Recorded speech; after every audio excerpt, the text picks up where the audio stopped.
जय गुरु माणिक. माझ्या नवीन ब्लॉगमध्ये तुमचं स्वागत आहे. तर आम्ही आज नांदेडसाठी निघालो आहोत आणि सोबत बरंच काही सामान आहे. मुलांच्या रूमवर आम्हाला जायचं होतं. तर बघा, हे सगळं सामान घेऊन आलेलो आहोत आम्ही. गावाकडून डाळ तांदूळ वगैरे घेऊन आलो आणि स्वच्छ अंथरणे इथं आणलेत. आता इथले घाण झालेले घेऊन जायचेत. तर असं थोडंफार कधी कधी करावं लागतं.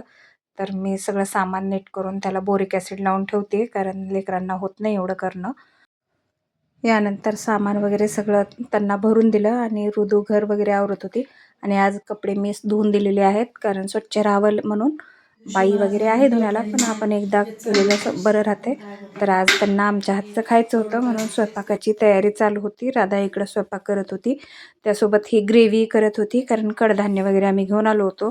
खोबऱ्याच्या वड्या, कडधान्य, चिवडा असं सगळंच घेऊन आलो होतो. तर आमचं जेवण वगैरे झालं आणि आता चालू आहे सेलिब्रेशन. तर हा केक राधाने घरी येऊन करून आणला आहे लेकरांसाठी. त्यांना खूप सुंदर मार्क पडलेत, रिझल्ट खूप छान लागला लेकरांचा.